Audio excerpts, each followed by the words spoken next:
Shoulder bridge. Même famille de mouvements que les deux précédents. On va le prendre depuis le sol cette fois-ci. Il y a un changement d'organisation au niveau de l'appui des mains avec le bassin.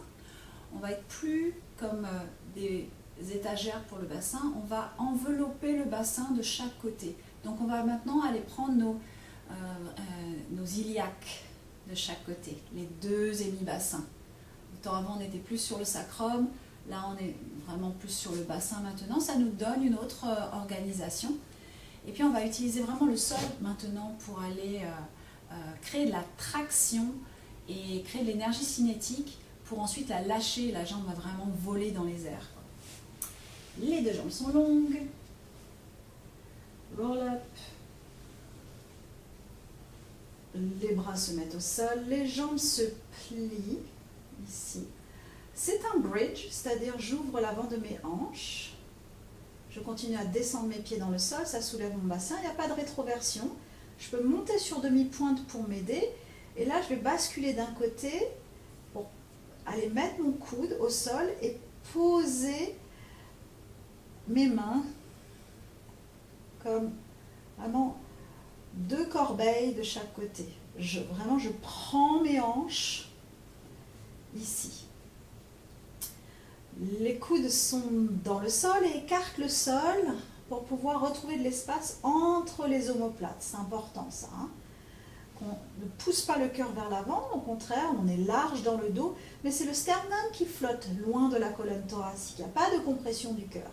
Et là, avec mes mains, je vais pousser loin.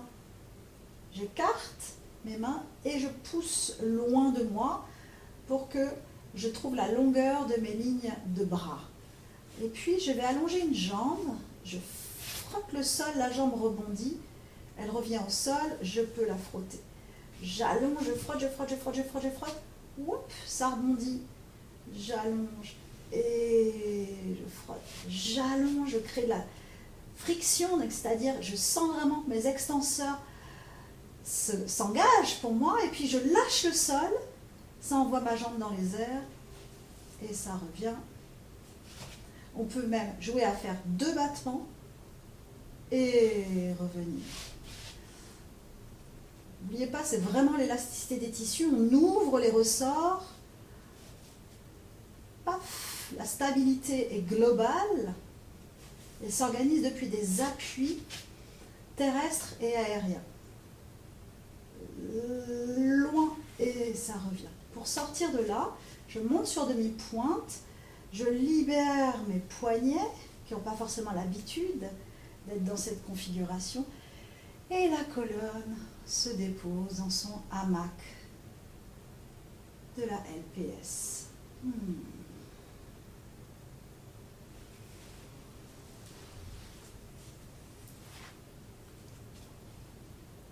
Ce shoulder bridge est encore une autre exploration de cette ligne antérieure superficielle en conjugaison avec le soutien des bras.